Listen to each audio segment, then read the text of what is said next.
1997. Advances in biotechnology were helping people improve their physical and mental abilities to an amazing degree. Provided, of course, they had enough money. A new breed of people was emerging, half human, half machine. And in Detroit, at least, not everyone was happy to see it. I'd just landed a job as head of security at Sarif Industries, a cutting-edge biotech firm. David Sarif himself handpicked me for the job, said he needed me to keep his people safe. My ex, Megan Reed, was one of them. Brilliant neuroscientist, Megan had found a way to make augmentation safe and affordable for everyone. All she had to do was present her research to Congress. But the night before her big meeting, my security measures failed. A team of Black Op mercenaries stormed into Sarif headquarters, massacring everyone in sight. 3 of the mercs were heavily augmented walking tanks. Their mission? Take out Megan and her team. I tried to stop them, but their leader tossed me through a plate glass wall. Last thing I heard as his bullets slammed into my brain was Megan's dying scream. I should have died with her. Only I didn't. High-end military-grade enhancements saved my life. The best augmentation Sarif's money could buy. It took me half a year to get a feel for her. Should have taken longer. But 6 months into my recovery, Sarif Industries was attacked again. This time, by a radical group of pro-human purists. Violent, militant, and fanatically opposed to human augmentation. They claimed to be members of Humanity Front, a non-profit organization that wanted the UN to limit biotechnology research. The thugs broke into Sarif's factory and found machinists working overtime on a top-secret military augment called the Typhoon. Sarif sent me to retrieve it, and when I did, I found one of the so-called purists next to it, wired with cerebral implants, trying to download its classified specs. Obviously, something more was going on. The AUG killed himself before I could question him. Sarif ordered me to dig deeper, so with the help of Frank Pritchard, Sarif's head of cybersecurity, I did. Turns out a second hacker had been controlling the AUG's actions from somewhere off-site. Pritchard and I tracked his signal to a secret FEMA internment camp in Detroit. The Black Op mercenaries were there.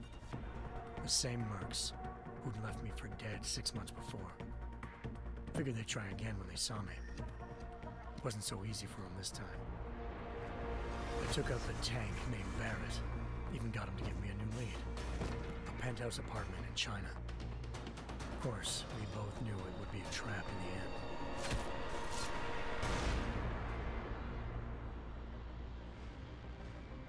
Hengsha Island, China. Home to a city so crowded, they had to build a second city on top of it. Trying to find clues in Hengsha wouldn't be easy. Lucky for me, I wasn't alone. Farida Malik, Sarif Industries' ace pilot, had lived in Hengsha before. A good person to have on your side. She knew enough about the place to get me around. Malik dropped me in the lower city, close to the penthouse Barrett had told me about. Bell Tower Associates, a private security firm under contract to the Chinese government, had agents tossing the suite when I arrived. Just not for the reason I'd been expecting. Turns out the man who lived there was a criminal hacker named Van Bruggen. The same hacker who'd been remotely controlling the AUG in Sarif's factory. Van Bruggen's panicked decision to force the man to commit suicide had been a mistake. Now his mercenary partners were gunning for him, and I needed to find him before they did. Locating Van Bruggen meant playing nice with the Triads, Hengsha's organized crime lords. They had the hacker holed up inside a low-rent capsule hotel. By the time I found him, Van Bruggen had no qualms giving up the woman who hired him. Zhao Yunru, president of the Taiyang Medical Corporation. According to Van Bruggen, Zhao wanted to monopolize the augmentation industry and had hired Black Op mercenaries to destabilize her competition. Sarif Industries was at the top of her list. To prove this, I needed to get inside TYM and grab a surveillance hologram off a server. I suspected Van Bruggen was hiding something when he told me this, but nothing could have prepared me for what I saw. Megan wasn't dead. She and her 4 best researchers had been kidnapped, spirited away somewhere while their kidnappers made it look like they were dead. Desperate to learn more, I confronted Zhao in her penthouse. She claimed to be a pawn in a bigger plan, and hinted at a group so powerful it controlled global interests at a whim. Then she slipped into a panic room and hit the alarm, forcing me to make a very quick exit. I figured Zhao was lying, but part of her confession made sense. David Sarif had been worried about his people. So worried, he'd required all of them to have subdermal locator devices surgically implanted. The GPLs would have been broadcasting the day of the attack. But Zhao said a single call to Picus, the world's leader in global 24-hour satellite news, had turned those signals off. I needed to fly to Picus headquarters in Montreal if I wanted to learn more.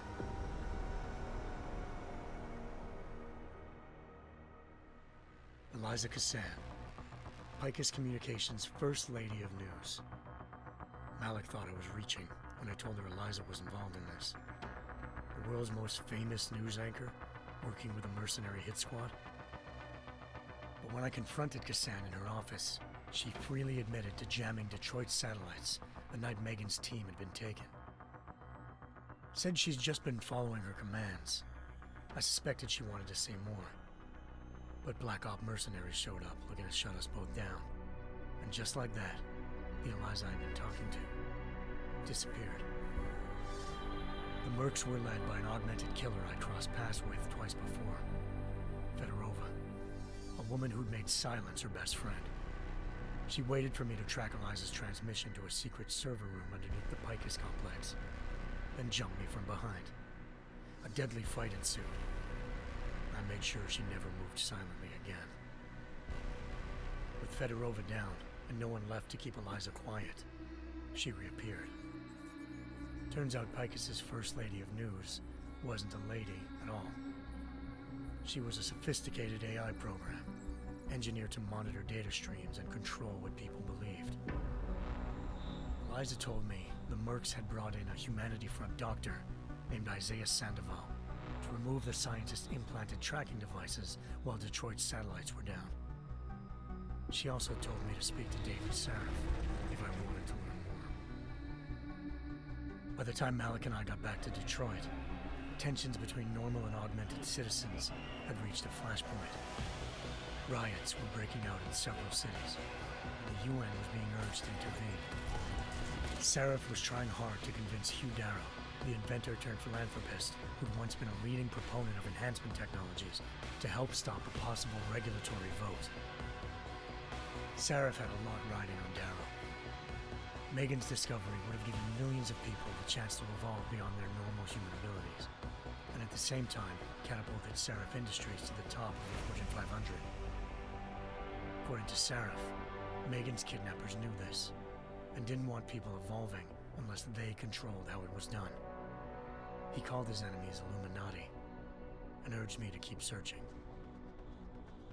Determined to do so, I tracked down Sandoval via America's most outspoken augmentation opponent, Bill Taggart, Sandoval's boss and founder of Humanity Front. Sandoval admitted to operating on Megan's team when I confronted him, but said he hadn't removed their GPLs. He'd merely switched them to a different frequency. Pritchard was able to trace one of the signals to China. Malik and I immediately took off in pursuit. Unfortunately, the Illuminati were one step ahead.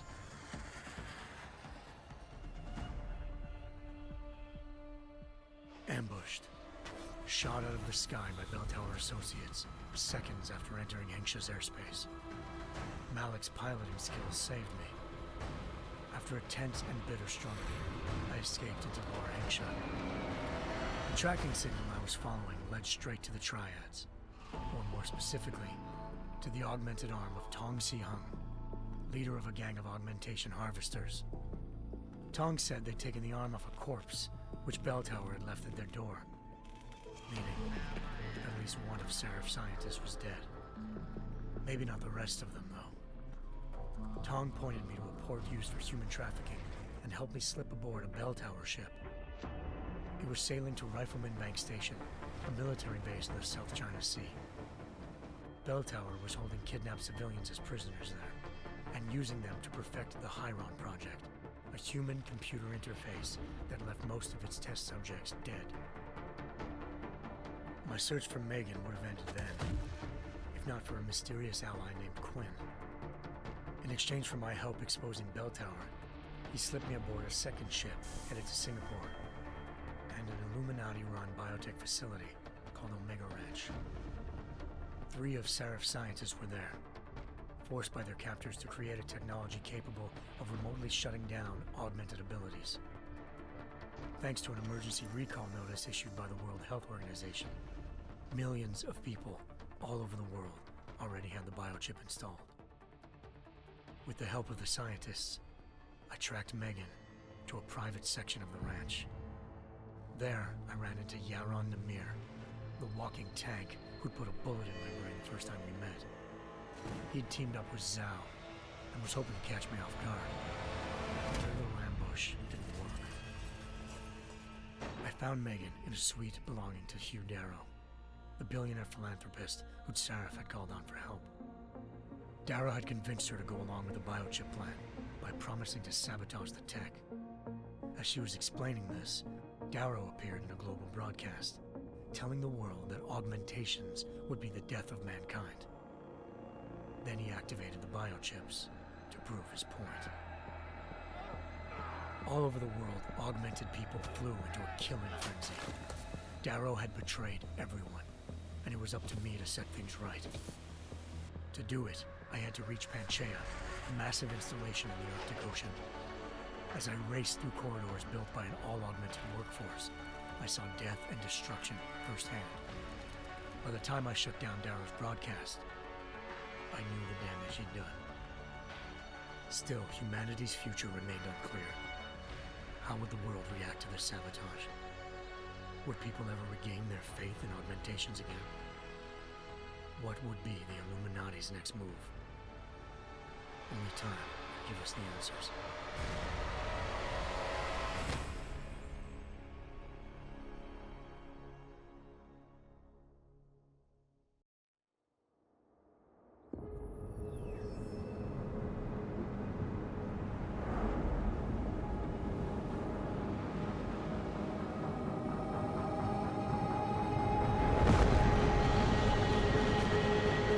I once thought I could save the world.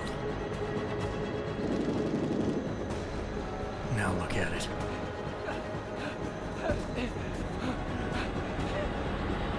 In yet another augmented terror attack, 251 passengers aboard sister airlines Flight 451 were killed when an augmented passenger broke into the plane's cockpit and ruthlessly butchered its flight crew.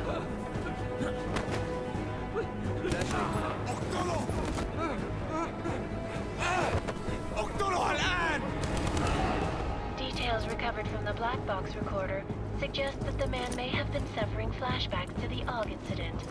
That horrible day 2 years ago when augmented people all over the world flew into a psychotic killing spree, causing the greatest loss of life in recent history.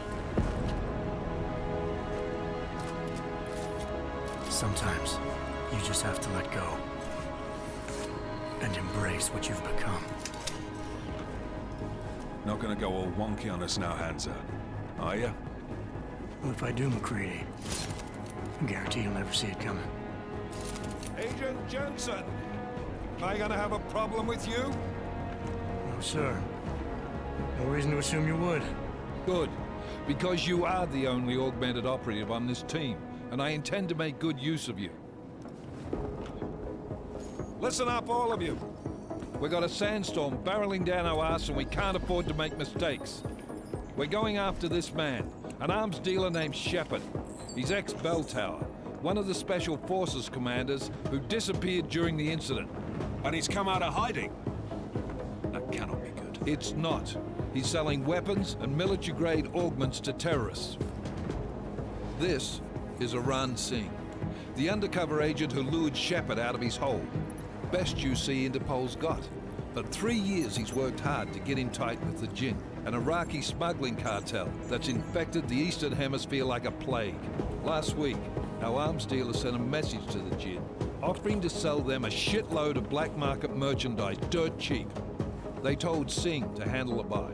They're not gonna like it when Interpol disrupts their party. Sing's cover really that good? It is right now. We need to keep it that way. This is where the deal's going down. A half-finished high-rise hotel that's been abandoned ever since the incident. It's not a pretty picture inside. Let me guess. Most of the laborers were augmented with heavy-duty industrial rigs. So when the incident hit, and they all went schizo, things got gruesome real fast. And no one, except for some homeless junkies, have been inside the place ever since. So what's the plan, Director? Singh's meeting Shepard on the ground floor, inside the hotel's main atrium. He sent the bulk of his Jinn crew to the penthouse levels to secure a vantage point. I want McCready's team to take up positions overlooking the atrium and make the arrest. Jensen, you're going in solo from the roof. My objectives? Keep the Jinn from joining the party. As far as we can tell, only one route connects the atrium to the penthouse level, a halfway decent elevator shaft. Here. I want you to block access to it. Fine. Just cut me loose. Do you plan on relying solely on your augments for this one? I'd recommend taking a little hardware, just to be sure.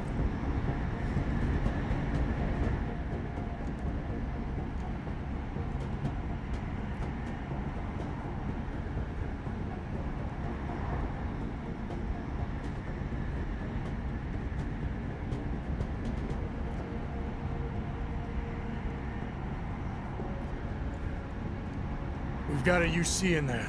Might be easier to maintain his cover if he's not the only one still breathing when this is done. Smart thinking. Yeah, but if anything does happen to him, you'll be telling his wife. After you get out of the hospital, of course. What about range? There's lots of wide spaces and high ceilings in there, but a number of tight and constrained rooms too. So it's a crapshoot, really.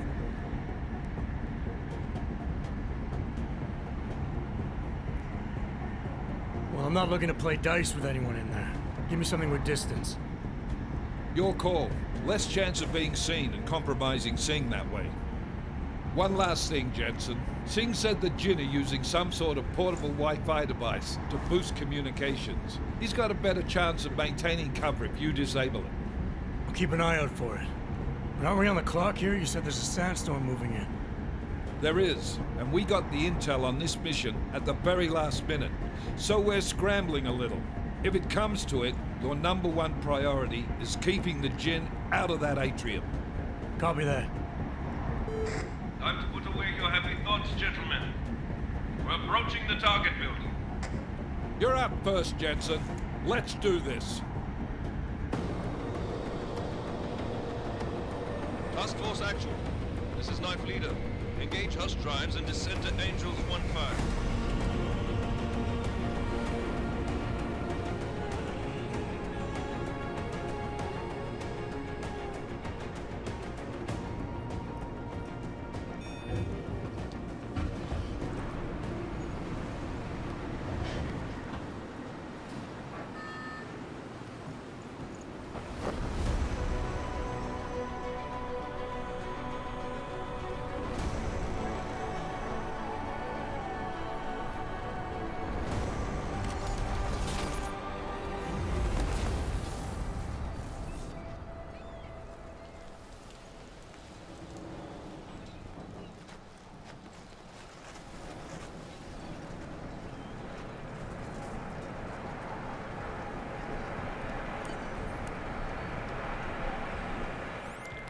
Team leader, this is Jensen. I'm on the roof. Solid copy. Move into the building. The access route you need to block is at the far end of the penthouses. And keep in mind, the direct route might not be the easiest one. Roger that. McCready will advise once his team is on the ground. Miller out.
Jensen, we're moving through... Oh, fuck! What's wrong? The Jinn have got a few Jennies up and running. Gonna have to hack keypads. Should enjoy it, McCready. They have colors and shapes. Just remember, red means bad. Fuck you.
Anomaly detected. Trace program initiated.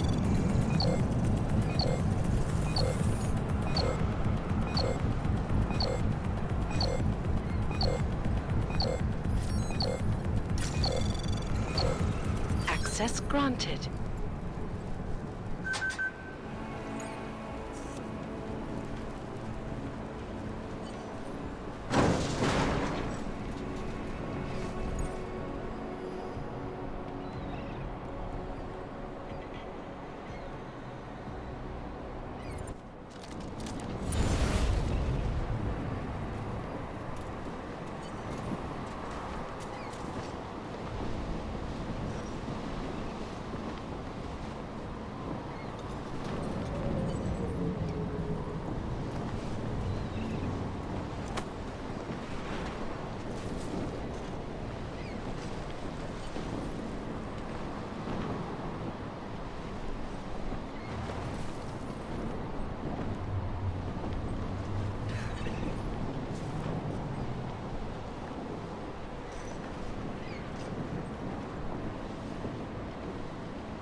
أنا ما بحبش هذا المكان لأنه بخوف على الآخر.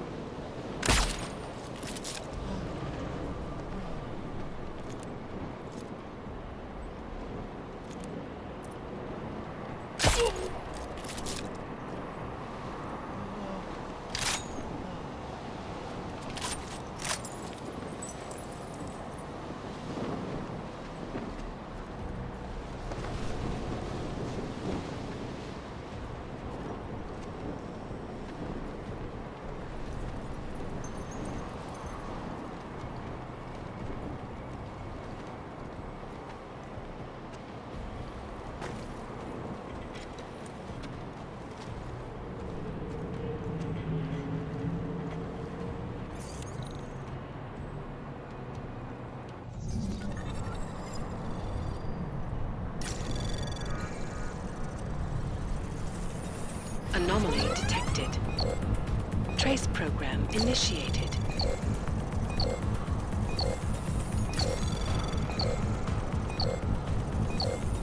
Access granted.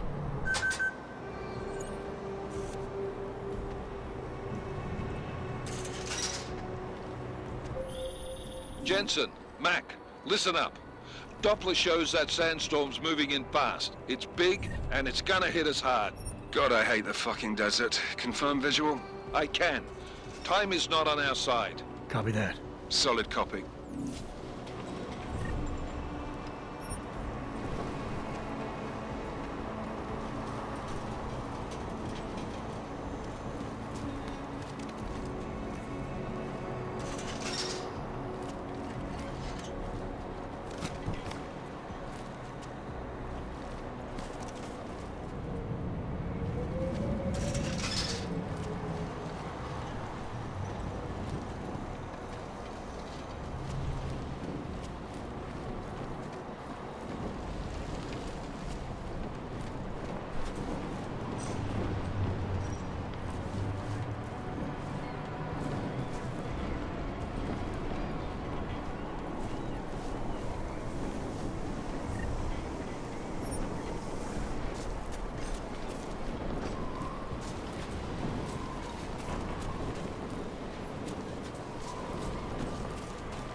شكلي جيبولي هاتوه.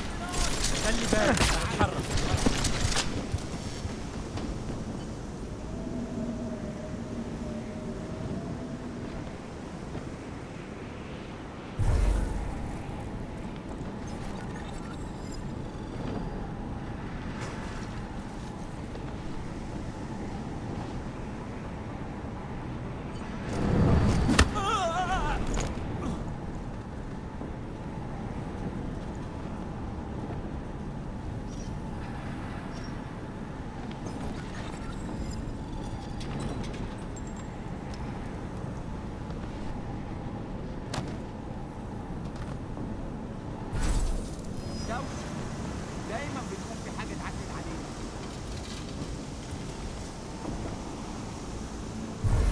كويس؟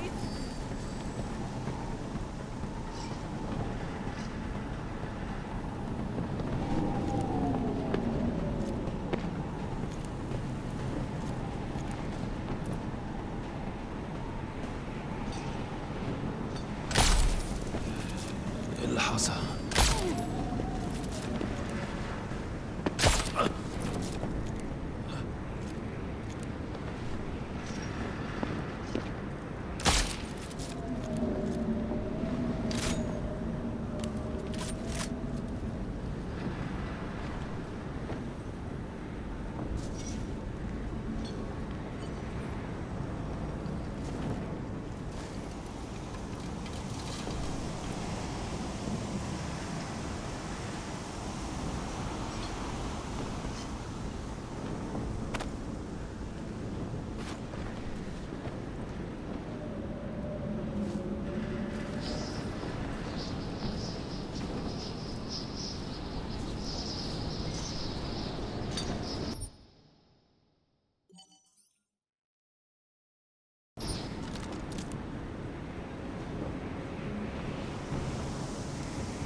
installed the signal booster already?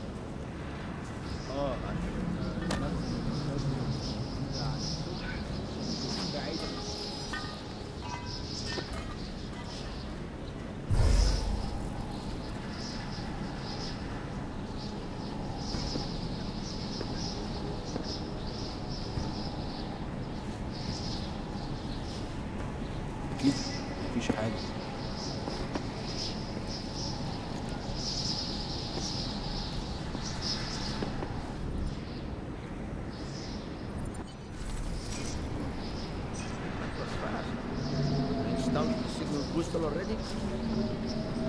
عشان المخزن من المخازن اللي موجودة على السطح.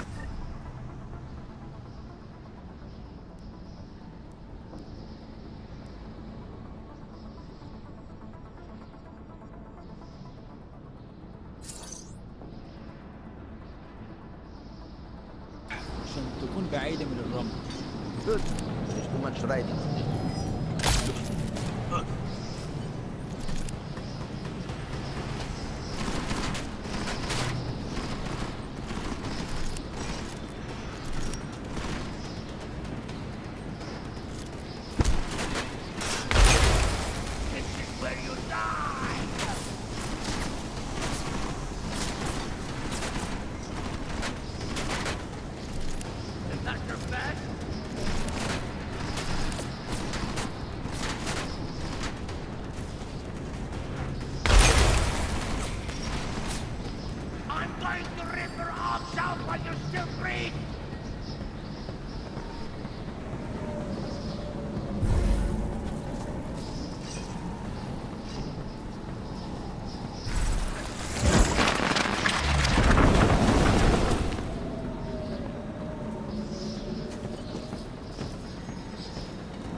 Yeah.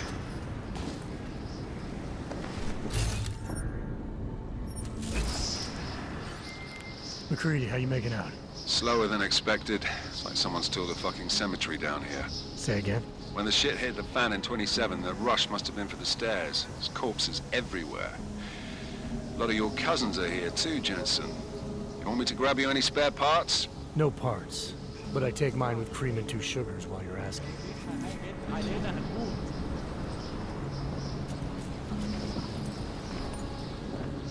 حاجة عندك؟ لا